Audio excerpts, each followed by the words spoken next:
Kenalnya Pak, Ya. untuk di Bali kebetulan konsep saya sendiri di Masata adalah saya mengambil desa yang baru terbentuk, yang belum populer Pak. Salah satunya adalah desa wisata Taru ini, Taruh. yang Pak Menteri kunjungin waktu berkantor pertama kali di Bali. Ya. Karena memang saya melihat di sana keunikannya itu memang dari bawah, dari dalam gitu Pak. Dari bottom up ya. Dan jadi yang pertama itu asalnya sendiri adalah wisata itu muncul karena kegelisahan masyarakat setempat, karena desa itu terkenal dengan elephant park Pak. Elephant park which is owned by investor Pak. Jadi masyarakat hanya dapat menjual rumput, kemudian membersihkan jalan, itu bisnis besar sebenarnya orang Australia yang punya. Akhirnya salah satu penduduk desa, mantan pelaut Pak, 15 tahun di kapal pesiar, hospitality dia sangat bagus. Dia mulai berpikir untuk membuat Pok Darwis. Jadi Pok Darwis ini, Pok Darwis. ya kelompok sadar wisata. Oh. Jadi karena Taru sendiri cuma 15 menit dari Ubud Pak, ke utara, sebelum kita Mani. Sebelum, ya, tengah dia. Nah kemudian diawali dengan proses pengolahan sampah Pak, pengolahan sampah desa setempat. Yang pertama dipikirkan memang adalah masalah kebersihannya kalau bicara wisata. Jadi masyarakat diedukasi mengumpulkan sampah. Gajah kan? Ya. Bukan gajah gitu.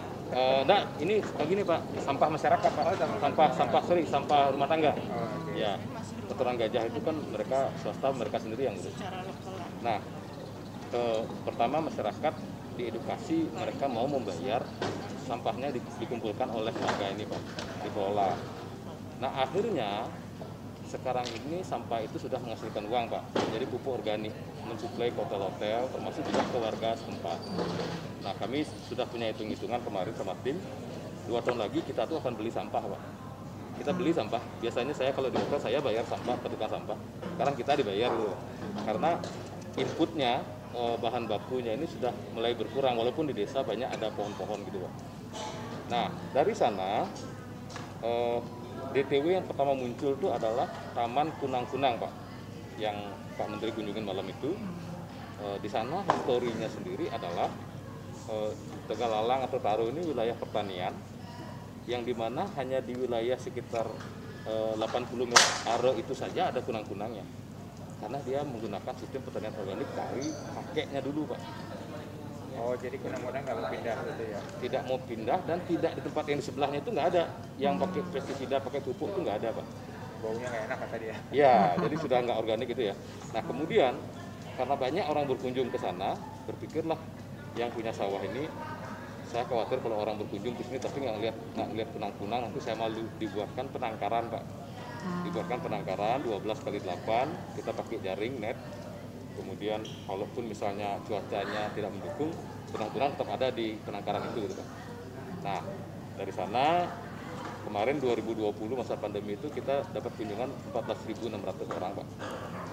Selama setahun pandemi itu, akhirnya kita menelisik lagi daerah-daerah DTW di desa itu Pak, satu desa Taru itu kita temukan hutan bambu Pak. Hutan bambu yang sudah dibersihkan oleh kelompok di sana, komunitas, akhirnya menjadi Taman Semeru Ratih yang lebih terkenal dari kunang-kunang ini Pak. Karena di sana ada nilai arsitektur alam, kemudian kebetulan kami di itu ada biasanya ritual untuk melukat itu Pak, purification itu di sungai itu. Di sana memang ada 2 sumber air yang menyatu, yang sekarang dibuka menjadi objek Pak. Jadi orang merasa, Kayaknya saya sering lihat tuh yang orang-orang berfoto di situ ya. ya ini yang unik di sungai cuma 2 pancoran, bukan yang di Ketampul tempat siring dekat sana Presiden, bukan. Ini yang baru. Nah, Jalan ke bawah gitu kan ya? Iya, ya, ada hutan bambunya. Saya pernah lihat di Instagram siapa gitu. Ya. Ada itu, ada lagi gitu. Kayaknya populer itu ya. Ya, nah terakhir Pak, akhirnya si yang saya bilang pemuda tadi yang bekas pelaut ini berpikir, saya kok ngurusin orang, saya sendiri nggak punya usaha nih gitu loh. Buatlah dia camp Pak, Tegal Dukuh Camp. Ya, jadi memang betul-betul dia camping, tapi menggunakan spring bed, fasilitas tidurnya nyaman lah. Kebetulan Pak mantan wali kota kemarin senang sekali sama keluarga ke sana Pak. Jadi di sana itu kebetulan hutan palem Pak, pohon aren itu. Yang anaknya belum berjalan dulu ya keluarga. Ya, pohon aren itu Pak orang tuanya dulu nanamnya itu nggak sengaja sebenarnya. Hanya dia berpikir saya harus pelihara tanaman ini untuk memenuhi kebutuhan masyarakat Hindu dalam upacara. Ditanamlah kok bisa rapi sampai sekarang bagus sekali. Jadi kalau orang nanam baru sekarang nggak mungkin seperti itu, karena besar sekali. Nah, di sini mulai menarik lagi wisatanya karena dari pohon aren ini Pak, saya sendiri baru tahu proses buah kolang-kaling itu Pak. Jadi buahnya itu yang sampai ke lantai, kemudian dipetik, dikupas, direbus, bisa dimasak. Itu yang pertama. Yang kedua, gula arennya. Kemudian yang populer buat kami orang-orang tua di kampung itu tuaknya itu Pak. Tuak aren Pak. Jadi di tempat itu diproduksi. Jadi orang ke sana itu, kalau kami di Denpasar cukup jauh Pak ya, 1,5 jam. Tapi di tempat itu merasa nyaman, ada experience-nya. Dan orang bisa cycling. Selama ini desa itu dilalui cycling oleh perusahaan-perusahahaan asing Pak, yang dari Kintamani menuju Ubud naik sepeda. Cuman dilewatin gitu doang. Kemudian mereka tour guide-nya itu bawa kelapa muda, nggak beli mereka. Kemudian diminum, sampahnya dibuang gitu Pak. Nah, akhirnya sekarang desa itu yang mengelola daerah itu. Jadi mereka yang lewat ke sana itu tidak bayar retribusi, tetapi wajib membantu membeli kelapa muda daerah setempat. Jadi biar enggak mereka bekal dari tempat starting point-nya itu gitu. Nah, di seberang daripada Desa Taru ini Pak, ada hotel besar Padma Ubud. Kebetulan saya sendiri waktu opening Padma itu naik sepeda lewat desa ini Pak, tapi waktu itu belum bagus kayak sekarang. Di seberang itu ada Padma Ubud Pak. Nah, Padma ini punya kepentingan desa itu sebagai view-nya. Jika hotel Desa Taru itu tidak saya dalam tanda kutip bantu Pak, tapi belum ada bantuan. Takutnya nanti pemandangannya akan rusak kalau masyarakat desa, kan biasa di Ubud gitu Pak, pasang seng, pasang cermin di seberang gitu Pak. Jadi tamu terganggu dia gitu biasanya. Maka ditawarkanlah kerjasama Pak. Itu namanya sirik. Iya. Investor bikin hotel besar-besar, sawah saya misalnya di seberang dipakai view Pak. Tapi kita nggak pernah dapat apa, mereka jual kamarnya mahal-mahal. Kan jualannya apa namanya, rasfil. Ya, rasfilnya orang. Rasfilnya orang. Nah, kemudian inisiatif Padma juga kami apresiasi. Jadi supaya masyarakat mendapatkan manfaat dari hotel itu menggunakan view-nya di sana, disarankan mereka membuat jembatan di sungai itu Pak, yang menghubungkan lahan belakangnya Padma dengan Desa Taru. Jembatan inilah yang menjadi cikal bakal baru river trekking Pak. Jadi ada tambahan aktivitas. Tamunya Padma bisa ke desa itu. Nah, di bawah, karena kalau ke sungai itu kan dari atas ke bawahnya capek nih Pak. Sepanjang perjalanan kita buatkan perkebunan organik Pak. Jadi karena ada perkebunan organik, maka kita buatkan cooking class-nya. Jadi tamu kita ajak metik bahan-bahan bumbu, kemudian sayur-sayur, kita ajak masak di sana, kemudian mereka langsung menikmati makan siangnya. Nah, kalau saya bandingkan, kebetulan saya tinggal di Bali, desa wisata yang ada di Bali saja, yang pertama, semuanya itu masih bersifat parsial dari segi 3A Pak. Aksesibilitas, amenitas, atraksinya. Ada yang dominan di atraksi aja, ada yang dominan di amenitas saja. Tapi untuk menggabungkan ketiga ini membuat wisatawan untuk stay, itu yang perlu saya pikirkan di Bali Pak. Jangan sampai di desa itu mereka hanya contoh Blimbing Sari. Blimbing Sari kan masuk di percontohan di kementerian di buku panduan itu Pak. Hari saya kunjungi kemarin, masyarakat di sana tidak pernah menerima ini, artinya ada tiket masuk itu nggak ada. Jadi tamu hanya datang untuk berfoto pulang udah nggak ada. Jadi masyarakat juga berpikir, oh desa wisata itu memang begini ya, saya nggak dapat apa ya. Nah itu yang saya nggak mau terjadi di desa-desa yang akan ada desa wisata. Maka kebetulan Desa Taru dari dulu Pak, termasuk teman saya, saudara-saudara bos saya, orang Hindu yang tinggal di luar negeri Pak, itu tempat sembahyang itu bawa linggih paras taru ini Pak. Jadi kayak ukiran-ukiran kayak gitu Pak, itu kan ada yang bahan lebih murah. Itu memang ada tanah dan batu padas yang dari desa itu yang sangat terkenal sampai saat ini Pak. Dibuat untuk gapura rumah, dinding rumah, dan juga tempat sembahyang Hindu. Nah, gimana caranya supaya mereka tidak ada gesekan, karena ini industri sipil atau bangunan, satunya pariwisata.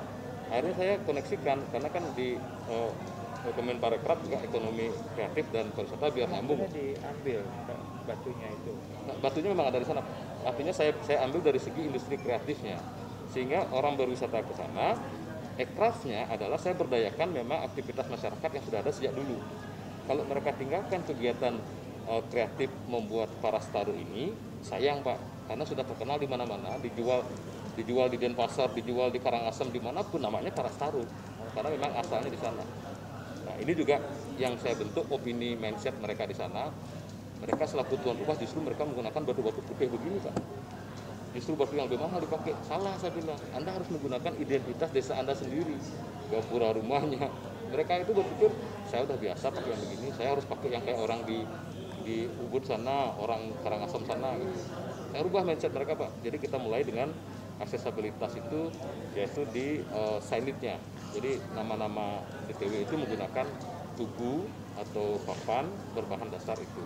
Nah untuk souvenirnya apa? Souvenirnya, karena ini saya juga baru menemukan model ini Pak. Desa wisata itu saya alokasikan secara kelembagaan berada di bawah BUMDes Pak.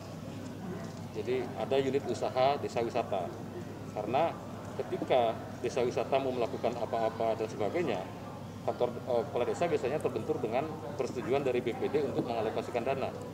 Tetapi kalau dia berupa koperasi atau usaha desa, maka penyertaan modal ini akan dipertanggungjawabkan menjadi bisnis Pak.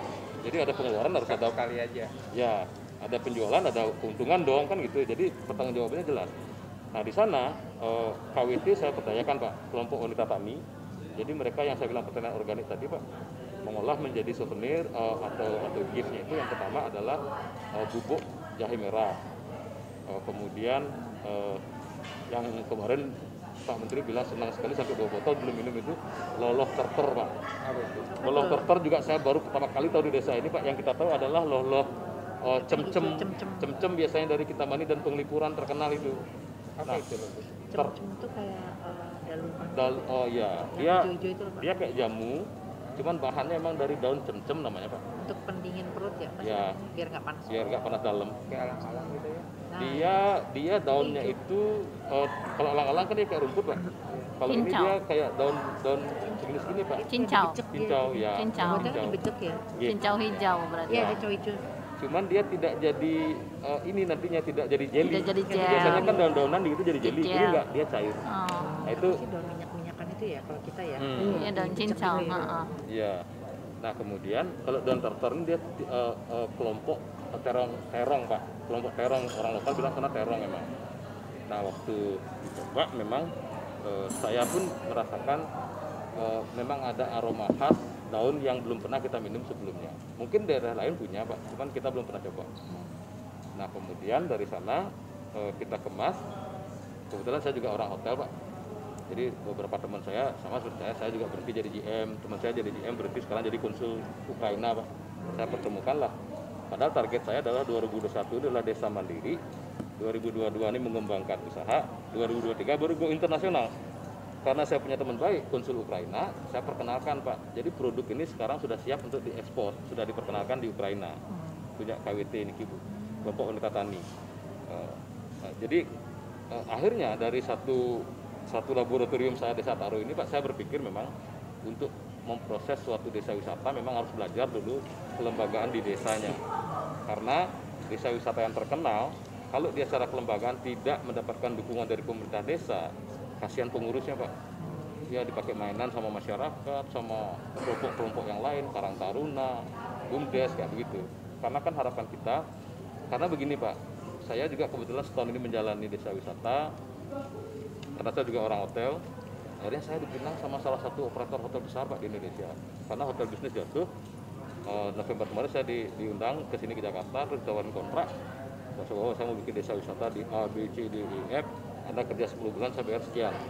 Saya berpikir ini desa wisata harusnya nggak begitu. Desa wisata harusnya milik masyarakat. Jangan punya kapitalis gitu loh. Jangan punya PT apa terus masyarakat jadi objek. Harusnya mereka jadi subjek. Kayak kita lakukan hari ini kan kita latih mereka, kita dampingi sehingga mereka yang tidak tahu menjadi tahu gitu. Nah itu saya berpikirnya demikian sehingga desa wisata ini memang momentumnya saat ini sangat bagus karena kita di travel agent, di perhotelan itu tidak bisa berbicara bisnis saat ini, maka harus ada suatu ikon baru. Ikon barunya itu adalah destinasi yang memiliki kategori kurang lebih low risk COVID destination. Jadi kalau saya melihat desa itu karena memang dari segi geografis, demografis dan juga psikografisnya itu masuk. Jadi penduduknya kebanyakan bermata pencarian setempat lokal. Jadi mobilitas keluar kota sedikit. Jadi turis pun saya kira akan memilih destinasi yang demikian. Nah sehingga desa wisata kita harus perbaiki. Jangan sampai tamu yang contoh, saya dulu handle grup Mercedes-Benz Germany itu, mereka cuma datang 8 direktur board of director 8 dari Jerman, di booking 42 villa di luas 5 hektar. Mereka ingin menyentuh air sungai yang jernih dengan aman. Mereka ingin nanam padi, bayar $210 waktu itu per orang. Nanam padi dia bayar, padahal bungkuk keringat. Itu yang saya mau terapkan di desa wisata yang organik seperti itu, yang real. Jadi bukan rekayasa kayak di hotel. Nah itu sangat memungkinkan karena SDM kita kebetulan yang di pariwisata ini sekarang lagi jobless seperti itu, dirumahkan Pak. Jadi semangat mereka sedang bagusnya untuk membangun desa. Nah itu sehingga Anything will do. Kalau dulu kan nggak mau Pak. Kalau sekarang kayak anything will do. Sekarang anything will do, dan walaupun tidak langsung kita terima uangnya sekarang Pak, kayak orang mulai nanam pelihara ternak itu kita lakukan Anything I will do. apa saja. Barusan ada kebetulan segiannya IHGMA juga Pak Gustamar ada di acara ini, bro. Kita ini orang-orang yang beruntung bro, karena kita masih bisa survive dengan metode yang lain, tapi kita bisa beraktivitas. Teman-teman kita bertani bro, GM bertani, coba pikirkan. Ya maksud saya nggak salah Pak. Bukan bertani Pak, jadi mau gojek Grab. Oh iya betul. Ya, jadi yang menarik Pak, perlu saya sampaikan desa wisata ini adalah yang pertama, kita perlu mensteril semangat teman-teman di desa. Yang pertama mereka soalnya orang kampung Pak. Saya selalu bilang, you harus bangga jadi orang kampung, asalkan jangan kampungan. Asal jangan kampungan itu maksudnya adalah you harus terbuka wawasannya. Nah, maka kita perlu pendampingan ya. Kalau contoh misalnya Ibu Sentri mau menjadi pola asuh, begitu sangat bagus Pak. Karena apa, itu akan memberikan spirit luar biasa buat desa, mendapatkan pendampingan asuhan dari seperti itu. Sehingga desa, kebetulan ini juga sudah terjadi Pak. Desa Taru yang saya bina, mereka kebetulan juara harapan 1 desa wisata nasional tahun 2019 Pak. Kebetulan jadi memang berprestasi. Kemarin Februari kita sudah bantu 2 desa tetangga Pak. Nah ini juga bagus. Desa wisata itu nggak boleh ego. Dia menjadi pola asuh desa sebelahnya. Karena kalau tidak demikian Pak, takutnya ini menyerang desa Taru lagi Pak. Nah itu Pak yang mungkin saya bisa share Pak. Gitu. Tadi berbicara dengan Bu Edi. Ya. Pak Presiden ini kan sedang seluruh negara ini kan konsepnya adalah kebangkitan ekonomi. Ya betul. Maksud tadi itu kan kebangkitan ekonomi. Nah itu jadi kebangkitan ekonomi, pokoknya naikin. Ya. Jadi Pak Menpora juga harus begitu, menteri apapun mengarahnya ke ekonomi. Ya, sekarang gimana kita ngomong pembangunan ekonomi kalau di pariwisata, orang nggak boleh datang. Ya. Tapi harus ada kunjungan. Ini kan kontradiktif ya. Ya. Solusinya itu ada di yang Bu Sri Mulyani bilang, Ya. which is itu sebenarnya programnya Pak Presiden juga, yaitu namanya circular ekonomi. Sirkular ekonomi ya. Kalau dulu pariwisata itu internasional ekonomi, Ya. Inbound ya. ya kan, kan. Nah sekarang Ya. itu kita nggak usah bergeser lupain Ya. internasional. Ya. Jadi tapi ya tadi baru kita bilang itu tetangga sama tetangga, Ya. beli tetangga. Betul. Ya. Nah kalau yang sudah pernah ngejual standar tinggi, harusnya nggak susah dong nularin tetangga. Betul. Berarti kan advantage nih kamu Yeah. beli di sini. Nah tapi itu juga ada timbal baliknya ke sana, ada Yeah. berbagai ke sana, nanti ada yang jadi itu circular ekonominya Pak. Yeah. Dan mungkin menjadi pariwisata itu jadi lebih mudah karena sama-sama suka pedas kan. Ya. Kira-kira begitu. Ya. Ya. Ya. Nah, terus yang kedua yang mau sampaikan Pak, seperti Bapak ini itu adalah katalisator dan apa yang untuk mengembangkan pembangunan ini kembali. Gitu. Tapi kan Bapak juga seperti butuh yang namanya ikon untuk dijual, Iya Pak. Iya. untuk menjual. Gitu. Nah, mumpung ada Pak Menteri, Bu Menteri, itu yang dipakai sebagai ikonnya. Ya. Jadi success story-nya Iya. adalah bapak-bapak semua ini. Ya. Tapi untuk membangkitkan supaya ini ya kelihatan bisa begitu. Nah ini aja. Ya, ya. Jadi supaya mempermudah dari Kemenparekraf ini semua mempunyai apa ya namanya ya? Ya misalnya gini loh. Kalau satu bapak ambil untuk promosi bintang dari Jakarta. Ya. Satu lagi bintang film yang sudah internasional. Nah, yang internasional itu kan lebih apa ya, impact-nya lebih Betul. besar. Ya, ya. Kira-kira program Ibu Asuh itu, orang tua asuh itu ada itu tadi. Jadi ambil dari yang sudah mentas nih, Ya. yang dari usaha bapak, Ya. mana nih kira-kira yang bagus Ya. dipetasi, supaya namanya kalau Pak Gubernur Pak Menteri itu selalu bilang quick wins-nya apa? Jangan panjang Ya. baru menang, enggak.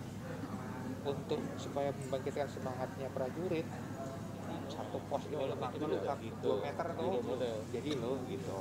Nah itu kira-kira Pak. Maaf saya potong Pak. Satu lagi Pak yang bisa kita bikin menjadi uang. Jangan hanya desa-wisata yang sudah terkenal dulu Pak. Tapi seperti yang saya bilang, kemarin saya kaget lihat data itu yang masuk itu penglipuran Pak di program ini Pak. Penglipuran kan udah dari dulu. Maksud saya orang kayaknya berpikir paling dia aja gitu loh. Sedangkan semangat tadi itu Pak, kita kan harus bisa mengidentifikasi nih. Ini peluang luar biasa, dampaknya nanti eksponensial. Ini yang akan membantu kita percepatan akselerasi di bawah. Seperti tadi itu Pak, role modelnya itu. Nah kebetulan ketua Podarus saya sekarang ini lagi di Ambon Pak, kasih pelatihan Pak. Jadi dia udah berani sekarang ngomong begitu Pak. Jadi dia terbang ke sana.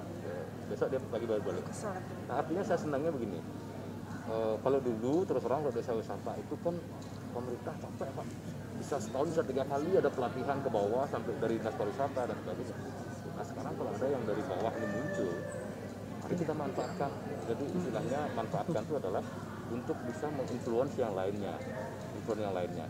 Dari teman-teman yang hadir di sini dari kemarin, saya juga melakukan silent interview seperti itu. Kan yang saya lihat, yang saya khawatirkan Pak, beliau ini yang menjadi Pokdarus oleh desa wisata ini, karena pandemi Pak, ini bahaya ini. Semangatnya ini bisa berubah ketika nanti ekonomi sudah membaik loh Pak. Nah kita butuh orang-orang yang militan sekarang, yang betul-betul dia merasakan jiwanya, DNA-nya tuh gila nih. Maka saya setiap hari bikin poster satu Pak, selalu saya bilang Pak, teman saya sampai heran, maaf Pak saya juga punya perusahaan gitu, itu presiden direktur di perusahaan ini ngapain ngurus desa wisata? Orang saya Cordella bayar 750 juta juga saya nggak mau. Saya mau desa wisata ini menjadi milik masyarakat. Ya kalau saya bisa membantu dengan yang saya dampingi, ya bersyukurlah. Kalau saya diminta uang, saya nggak punya uang sama gitu. Saya bantu dengan ini seperti itu. Ilmu ya, karena bagaimanapun juga, kalau saya tuh yakin Pak, dengan pandemi kemarin ini Bali syukur loh Pak, aman Pak. Kita kan semuanya dari pariwisata Pak. Kalau dibilang lapar, ini udah laparnya udah tipe berapa ya? Sampai Pak Gubernur saya udah bilang OTG, orang tanpa gaji, mantap makan tabungan, manset makan aset. Teman-teman udah jual mobil, jual rumah, bener. Nah, artinya apa? Semangat ini kita harus pakai. Memang saatnya pariwisata itu berubah sekarang. Bali itu saya akui Pak, kita terlena Pak.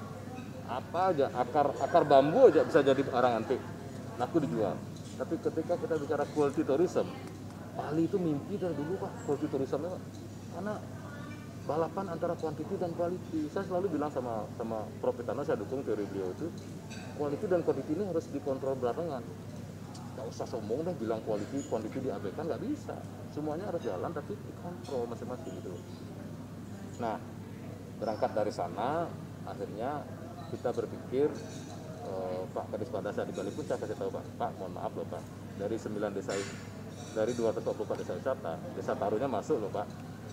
Bapak harusnya dari dulu sudah perhatikan yang begini, saya bilang gitu. Karena kalau dari pemerintah saja ke bawah, biasanya instan, habis kegiatan bubar Pak. Tapi kalau dari pemerintah, mereka berpikir, saya udah capek loh bersihin, saya udah capek loh. Kalau dari masyarakat ya, saya udah capek bersihin, saya sudah berhenti bekerja, selama ini sudah di sini mengabdi. Nah itu yang saya pikir bisa membuat kita ini. Sehingga kemarin di acara ini Pak pembukaan saya perkenalkan, saya tidak mau bilang desa wisata ini salah selama ini. Saya tidak mau bilang kalian itu tidak tepat di desa wisata, tidak. Tapi saya cari mediannya Pak. Mediannya itu adalah proses pembentukan dan pengembangan desa wisata ini harus pertama memenuhi apa yang sudah ditentukan dari Kementerian Buku Panduan itu Pak. Hanya saja teknisnya tak boleh melewati identifikasi potensinya, memanfaatkan peluangnya, kemudian membentuk produknya, melatih pelayanannya, baru dikelola pengelolaan. Ini baru input, belum proses. Prosesnya itu di pengelolaan, habis itu baru output Pak. Outputnya itu adalah pertama itu bukan profit, salahnya mereka adalah berpikir saya mau bikin homestay nanti ada yang nginep, saya mau bikin kerajinan nanti ada yang beli, itu masalahnya. Jadi kalau desa wisata itu harus lebih kepada experience dulu ya. Sehingga output pertama itu adalah pengalaman. Tamunya datang, senang, akhirnya populer ke yang berikutnya. Mereka akan viral segala macam, barulah kita dapat profit Pak. Nah, outcome-nya P9-nya itu adalah produktivitas. Produktivitas desa wisata sudah bicara tentang ekspansi, diversifikasi, intensifikasi, dan pola asuh itu Pak. Jadi desa wisata sudah mereka nggak mikirin lagi pelatihan, mereka sudah running as a system gitu. Maka kalau kita bicara ke ekonomi kerakyatan itu kayaknya powerful Pak untuk desa-desa memiliki potensi. Jadi salah satunya adalah produk pride gitu, kalau serving sesuatu pride gitu itu akan sustain. Ya. Jadi bukan karena mereka menduplikasi punya orang atau bukan karena mereka ditekan itu Pak. Jadi pride-nya muncul di sana. Nah itu yang saya rasakan buat desa yang kebetulan saya dampingi, Desa Taru ini, mereka berusaha menggali Pak. Ya sekarang ini lagi kita kerjakan storytellingnya. Karena di Bali hampir semua storytellingnya hampir sama seperti itu. Sekarang saya sedang menggali kenapa di desa itu ada Pura Agung Gunung Raung, sementara gunungnya di Jawa. Pasti ada ceritanya nih itu. Pura Agungnya di sana. Dan satu-satunya pura Pak yang saya lihat kuno banget. Kalau Bapak ambilnya jurusan sejarah dari mana tuh? Dari Jawanya sama dari Universitas Udayananya gitu. Ya. Coba ngobrol itu kenapa? Ya. Kalau Bapak cari tahu kan, Bapak Kalau jadi gini betul. Ini kan kita di desa itu yang unik adalah satu-satunya tempat yang memiliki lembu putih Pak. Lembu putih itu satwa suci buat kami untuk melengkapi upacara-upacara besar di Pura Besakih Pak. Caranya dibawa lagi ke sana. Nah itu menurut salah satu pustaka abad ke-7 itu adalah hewan yang dibawa oleh Resi Markandeya dari Jawa Pak. Memang Resi Markandeya lah yang membuka Ubud pertama, Ubat menjadi Ubud. Jadi Resi Markandeya memang ada tempat beliau semedi di pura itu Pak. Jadi kalau saya cerita itu kan nggak ada bukunya nih, makanya saya minta ahli sejarah Udayana dan sebagainya. Iya Pak. Ya. Ada yang punya pangkat. Betul Pak. Ya, Pak Agung Sirawan, Kepala Pupar Udayana, saya minta tolong sama arkeolog sama ini. Saya bilang. Dia tulis gitu. Ya. Padahal kalau nanya ada Bapak juga. Gimana Ya, betul. ceritanya, orang kampung juga nanya gitu. Ya. Ceritanya. Satu lagi Pak, kaitan dengan Udayana contohnya Pak. Jadi dalam mengembangkan desa wisata sebelum 9P itu juga kita ada persiapannya itu satu pemahaman pariwisata Pak, basic pariwisata. Yang kedua membangun konektivitas Pak. Yang petahelik itu Pak. Salah satunya ini, saya butuh Udayana nih bantu bikin storytellingnya gitu. Jadi kalau tidak kita bridging dulu di awal itu takutnya nanti setelah mereka sudah siap lari nih jalannya putus nanti gitu. Jadi konektivitasnya kita bangun, audiensi mereka. Kita latih juga mereka audiensi. Kebetulan kalau masalah konektivitas itu real saya konektivitasnya karena saya tenaga ahli di Kemenhub. Jadi aku yang memang kita ngerancang ke situ trayeknya apa, siapa PUPR-nya. Nah, itu kan ada budget lagi di kementerian dan di lokal. Ada fokus kita, fokus Kemenhub ya, kita Kemenhub sekarang adalah di daerah-daerah tujuan 5 wisata itu dan yang prioritas dan yang di bawahnya, level 2-nya itu konektivitasnya karena tadi itu kan Pak lokal circular ekonomi itu, jadi jalan pendek ini jadi dibangun supaya ya orang mau ke situ balik gitu. Nah nanti di daerah tujuan itu ya tugasnya pariwisata untuk bikin maksa tuh mengembangkan pakai VCR itu maksa banget itu, tapi maksa dalam arti bagus. Tadinya kan mau pakai digital, pakai mana ya? Ini barang dari Cina pakai kamera aja bisa. Kamera sekarang udah bagus-bagus semua, berarti sudah. Akhirnya itu Bank Indonesia kebetulan saya juga ikutan ngikutin ya maksudnya.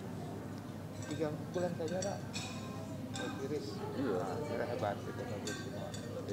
Ini kan orangnya cashless kan, nggak download dengan itu pakai orang pakai QRIS, berarti punya handphone ada kamera, lama-lama kamera bagus. Nah kamera bagus itu kan pasti di tempat lokasi wisata moto kan, nah kalau moto itu artinya jadi viral. Viral ini ketertarikan, nah gitu Pak, sirkularnya betul, kira-kira begitu.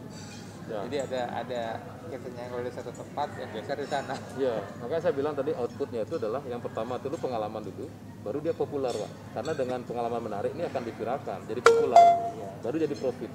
Nah ini saya disanggah waktu makan siang kemarin sama salah satu dokter, Pak saya nggak setuju Pak, tetap harus profit Pak biar anak senang. Pak mohon maaf, salah itu Pak. Karena kalau kita bicara sesuatu yang sustain, kalau kami di Bali punya suatu kearifan lokal, istilahnya gini Pak, celik lantang lai istilah Pak. Jadi pendek, tapi akan bisa jadi berlanjut dan akan laris Pak, laris nggak habis-habis gitu loh Pak. Itu Pak Agung Prano Pak, tokoh desa wisata sebenarnya, dia almarhum, jadi Nagasari Tour gitu kan, ketua Bali Tourism Board. Itu konsep itu benar. Jadi kalau kita di desa yang basisnya masyarakat, dari awal kita sudah ngomongin bisnis, sedangkan desa wisata kalau hotmix nggak desa lagi Pak, bentar lagi ada ruko di sebelahnya.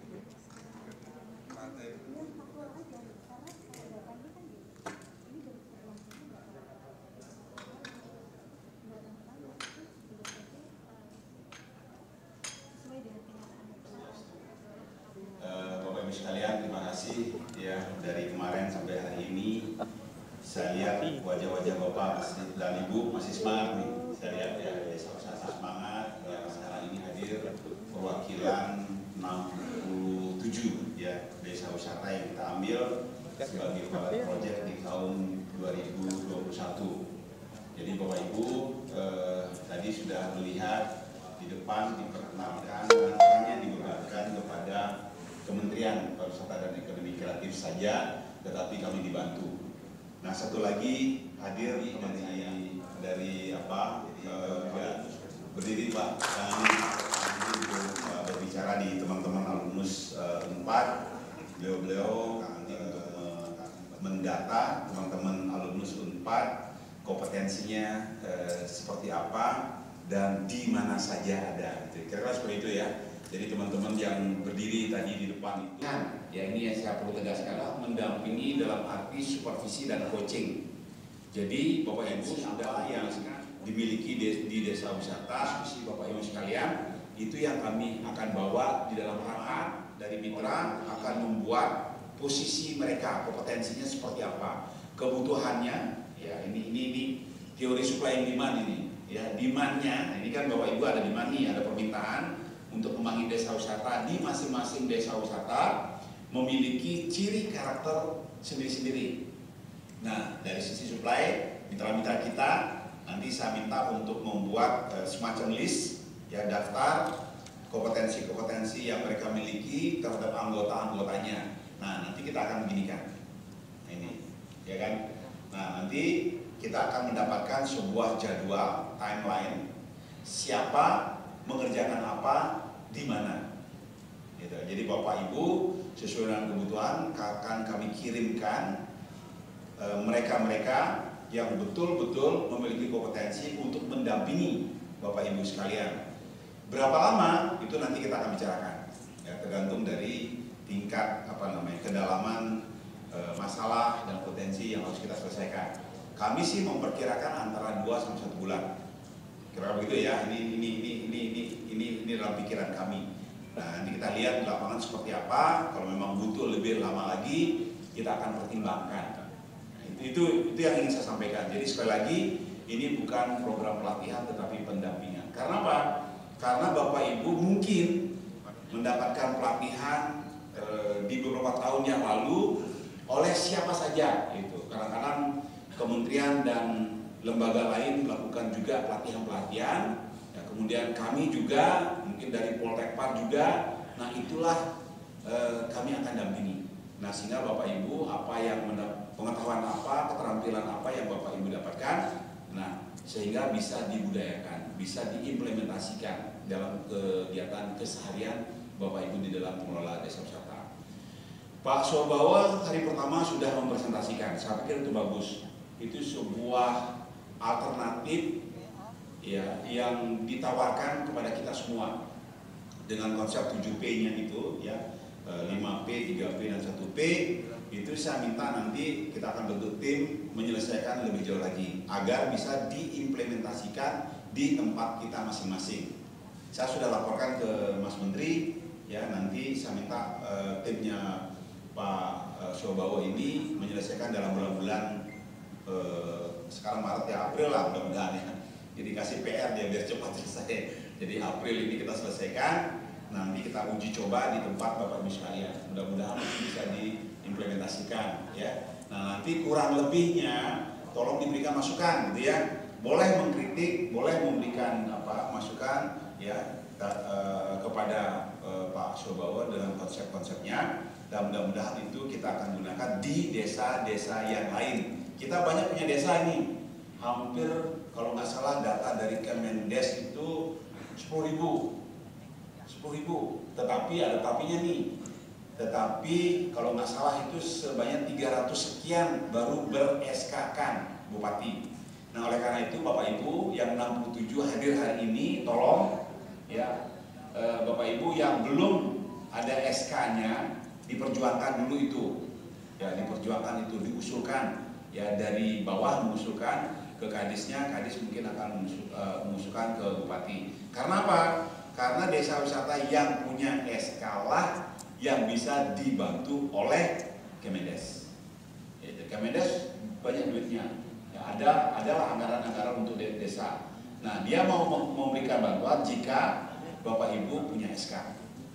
Nah ini PR ya buat kawan-kawan yang belum punya SK, pulang dari sini tolong dibuat, dipenuhi semua berkas-berkas yang diminta oleh Kemendes ya, nanti dibantu oleh teman-teman dari mitra ya untuk membicarakan ke kadis. Nah kalau misalnya Bapak Ibu ada problem, tolong berkomunikasi dengan kami bisa berkomunikasi dengan kadisnya, kami bisa berkomunikasi dengan Pak Bupati ya, karena itu menjadi syarat paling utama agar Bapak Ibu bisa mendapatkan bantuan. Nah, gitu kira-kira ya. Nah ini.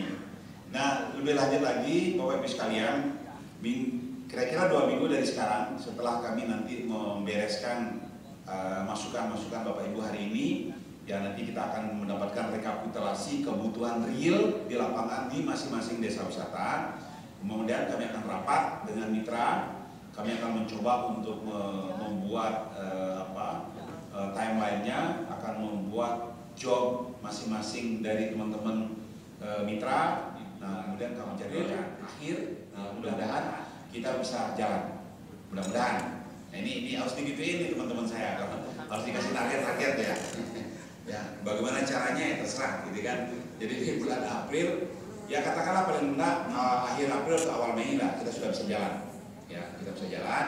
Nah, kemudian nanti rencana kita di bulan Agustus atau September itu ada kegiatan apresiasi. Ini sedang kami pikirkan. Ya, kita akan memberikan apresiasi di desa wisata. Kita tanda petik ya, kita kompetisikan. Ya. Nah, yang akan kita kompetisikan mungkin ya, ini dalam pikiran saya nih, mungkin di dalam mengelola homestay yang ada di desa wisata atau pengelolaan desa wisatanya di 67 aja dulu. Nah, agar nanti Bapak Ibu masing-masing desa wisata yang hadir hari ini berlomba-lomba untuk melakukan yang terbaik. Ya, infokan ke tokoh-tokoh masyarakat, pengusaha-pengusaha, pemerintah daerah yang ada di desa wisata Bapak Ibu sekalian. Karena Bapak Ibu atau pengelola desa wisata itu kita akan lombakan. Ya. Nah, apa yang dilombakan nanti Bapak Ibu bisa memberikan masukan kepada kami. Ya, agar tambah semangat ya kan. Nah, tokoh-tokoh masyarakat di desa ajak dia bareng. ajak dia bareng, ya, untuk bersama-sama mengembangkan desa wisata. Nah ini yang akan saya laporkan nanti ya, nanti hari Senin biasanya ada rapim.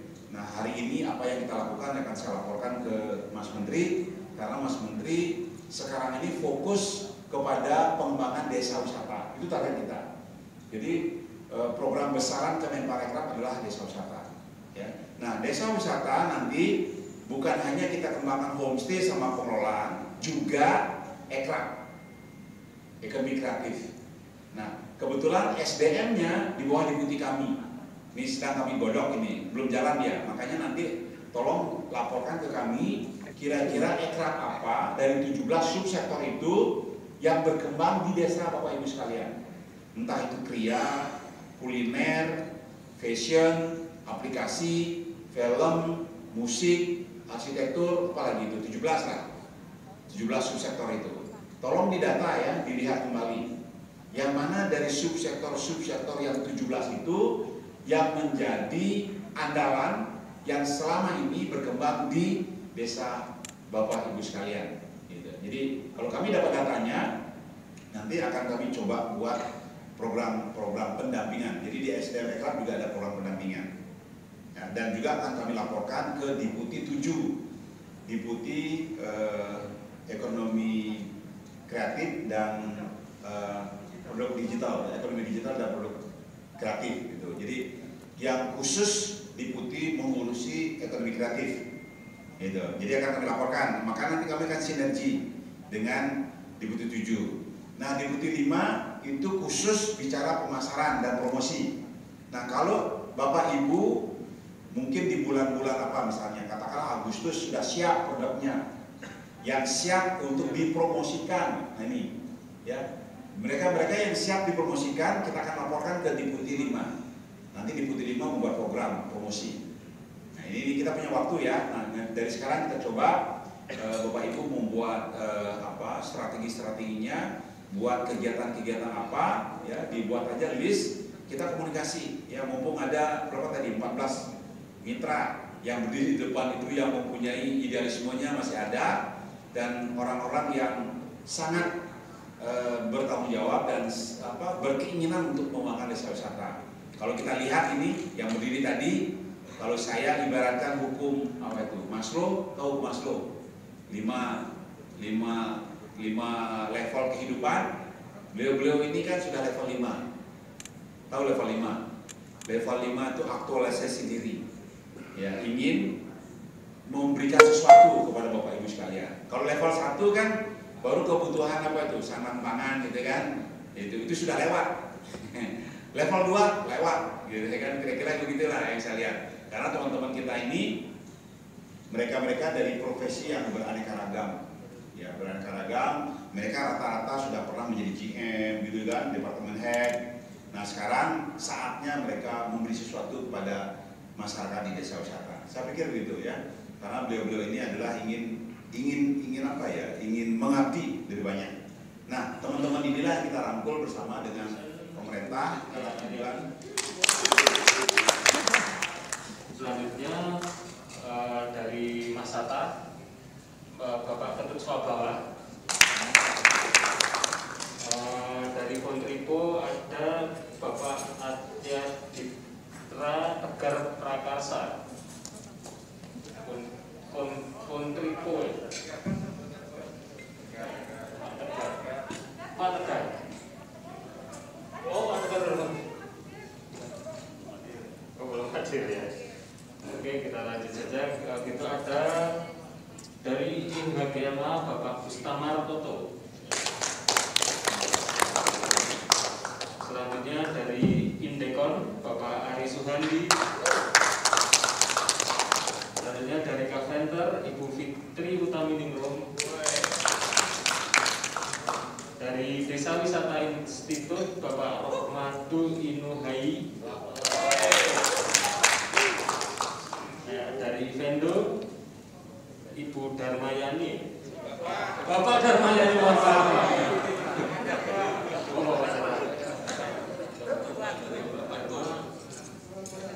Oh, belum ada. Oh, sholat ya, sedang sholat. Kami lanjutkan dari Aili Bapak Ardian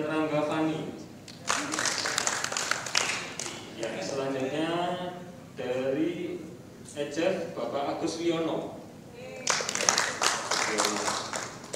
Dari SPPI Ibu Bapak Eri Cahari ya. Dari Exo Village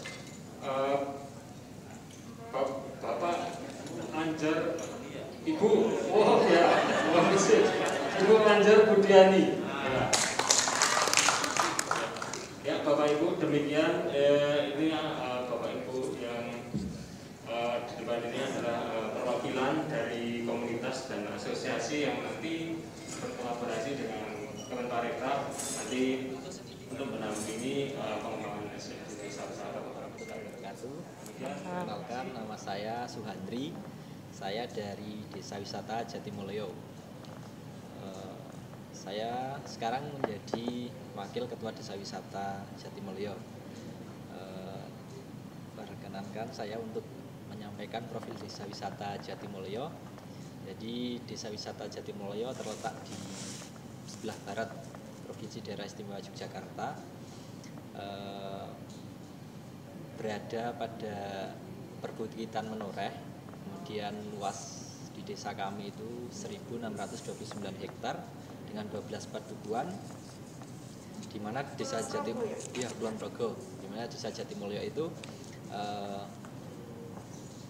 jalur bedah Menoreh yang menghubungkan Bandara YIA dan Borobudur itu melewati Desa Jatimulyo.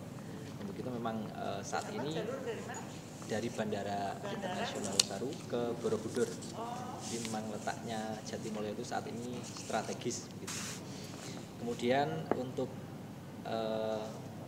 wisata alam, jadi di Jatimulyo itu awalnya banyak ditemukan perburuan burung liar, Bu. Jadi awalnya untuk menjadi wisata itu sebenarnya malah dari orang-orang yang berburu burung. Kemudian melihat keresahan itu dari warga masyarakat yang memperhatikan burung itu, istilahnya mendorong pemerintah desa untuk membuat sebuah perdes tentang larangan berburu burung. Tetapi karena tidak bisa berdiri sendiri, perdes mengeluarkan perdes perlindungan lingkungan, air dan lingkungan, di mana di dalamnya itu nanti ada salah satu poin yang melarang perburuan burung. Nah, setelah munculnya perdes itu, masyarakat mencoba untuk pohon di sekitar tangkapan Yuna air, mata air. Tujuan pertama itu sebenarnya untuk mencukupi kebutuhan air yang ada di Jatimulyo dan sekitarnya. Tetapi ada yang mencoba untuk membuat wisata alam, kemudian itu menarik wisatawan dan pengunjung.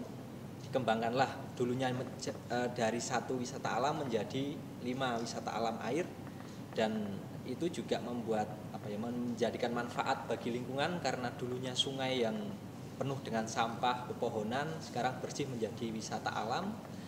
Kemudian manfaat ekonomi buat warga sekitar, juga ada yang membuat warung, kemudian ada yang menjadi pengelola wisata yang ada di sekitar wisata itu juga membuat penambahan ekonomi.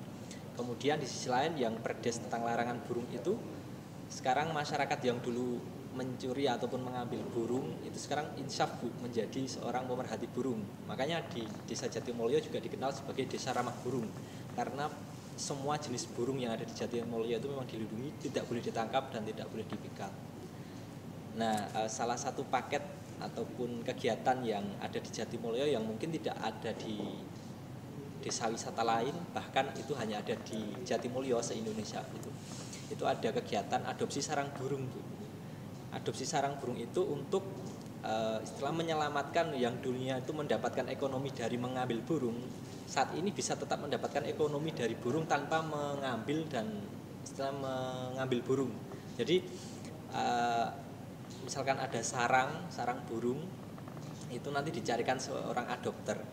Misalkan nanti mendapatkan adopter lah, nanti orang yang dulunya itu memburu burung itu sekarang menjadi pengamat burung yang ada di sarang. Jadinya dia tetap mendapatkan manfaat dari burung tanpa mengambil burung, seperti itu. Kemudian di situ. Iya, di alam dan tidak ada yang ditangkap.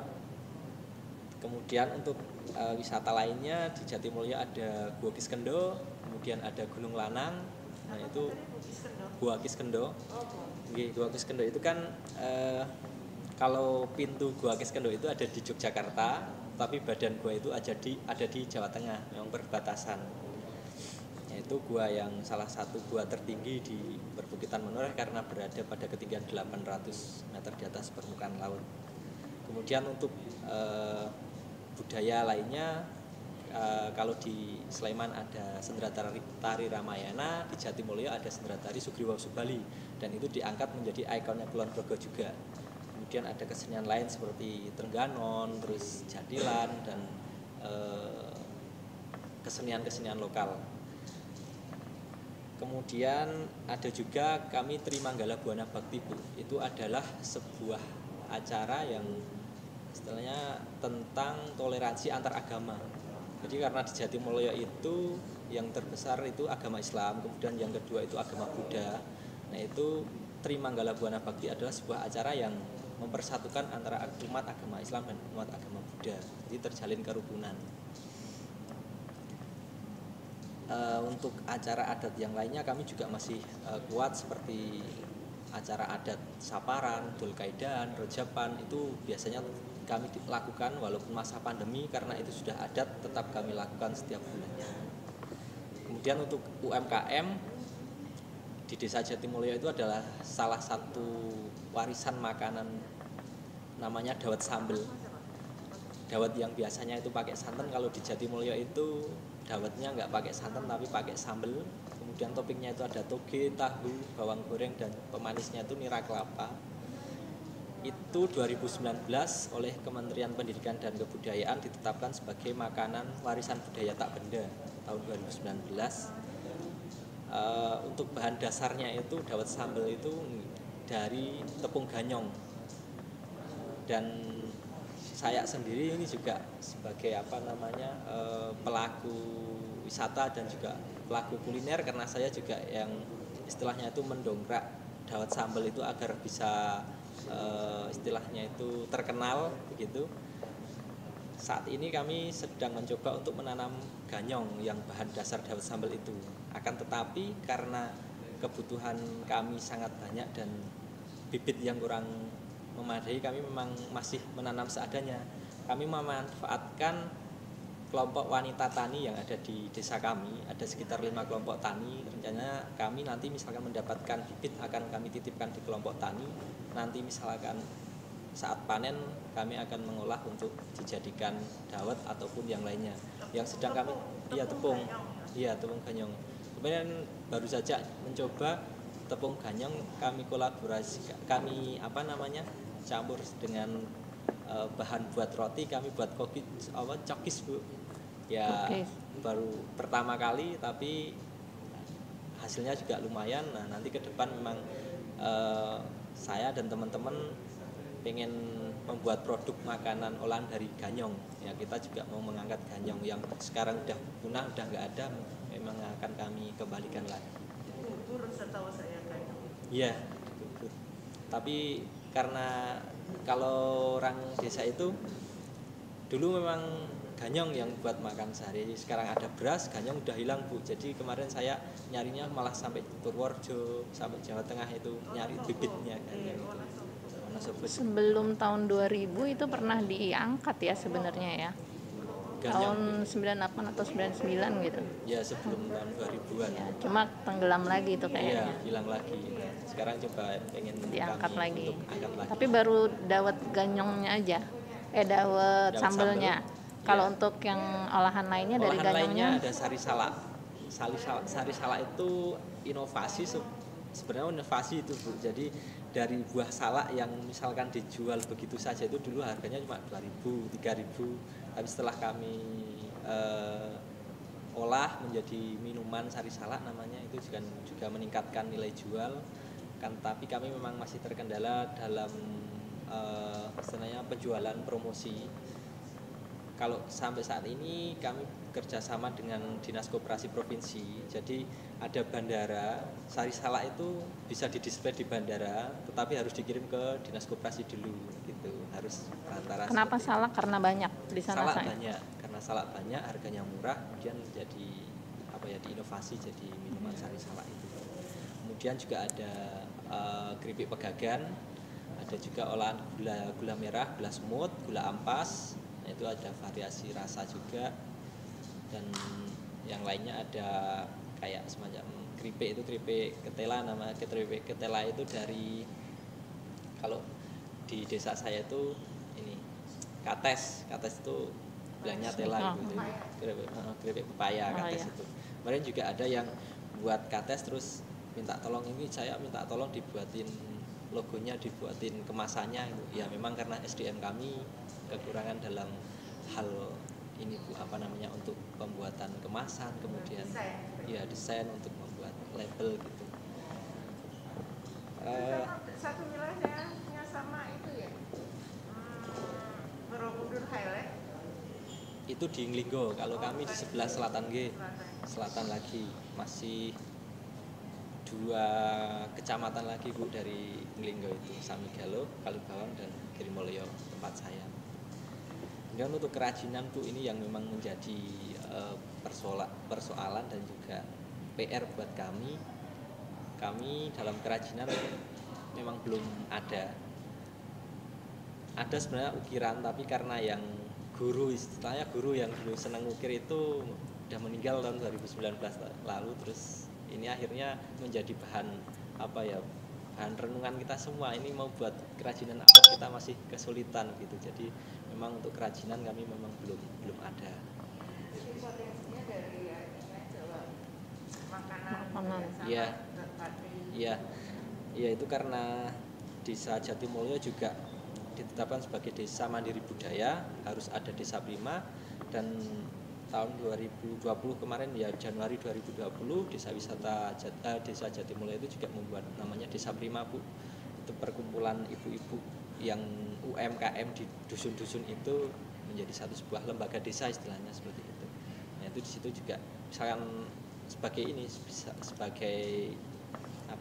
jadi misalkan di dusun satu dan satu-satunya itu kan buat produk, nah nanti dikumpulkannya di Desa Prima itu untuk dipasarkan bareng-bareng.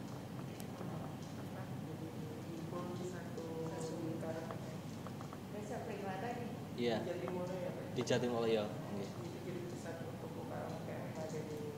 Yang ada di Jatimulyo. Tapi untuk pusat, istilahnya pusat oleh-oleh itu memang baru mau dibuat Mas. Kemarin itu kan desa wisata juga dapat penghargaan juara 3 dari Kemendes. Nah, itu memang pengennya dari desa wisata juga kalau bisa itu nanti buat pusat oleh-oleh kan, tapi karena belum terlaksana, dari atas juga belum terlaksana, makanya memang ini belum dijadikan tempat oleh-oleh. Ya, tempat oleh-oleh itu yang harus ada.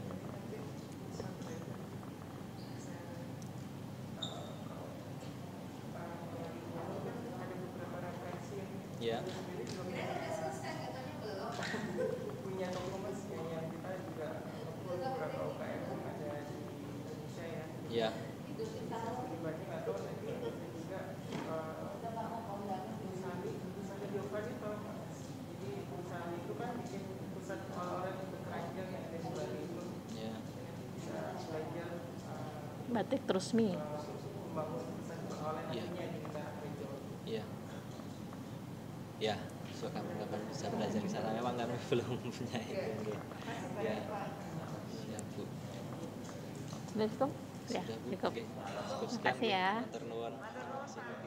Tahun 2020 telah mengubah hidup dan perspektif kita secara drastis dalam melihat kehidupan di masa yang akan datang, terutama dengan berlakunya kenormalan baru, perkembangan teknologi digital yang pesat, dan tantangan yang jelas-jelas sangat berbeda yang akan kita hadapi nanti.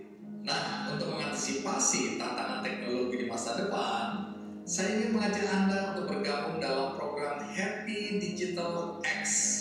Ini adalah program yang diselenggarakan oleh UID Indonesia. Dan program ini merupakan pembelajaran online profesional dengan pengajar, para praktisi, dan para ahli multidisiplin dari berbagai universitas teknologi unggulan di dunia, antara lain dari Tsinghua University di China dan MIT Amerika. Ini ibarat kolaborasi antara para ahli dari timur dan para kampiun dari barat. Program ini akan berlangsung April sampai Agustus selama 16 minggu, terbuka bagi para pimpinan lintas sektoral yang ingin mengembangkan diri guna menghadapi tantangan teknologi digital. Jika Anda pengusaha, pimpinan pemerintahan, masyarakat sipil yang ingin mengembangkan diri, atau pimpinan yang inovatif, maka menurut saya program Happy Digital X ini penting bagi Anda. Segera daftarkan diri Anda karena tempat terbatas. Calon peserta akan diseleksi berdasarkan pengalaman dan relevansi dengan materi yang diajarkan di dalam program ini. Untuk keterangan lebih lanjut, silakan klik happydigitalx.tc.asia. Baik, terima kasih Bapak.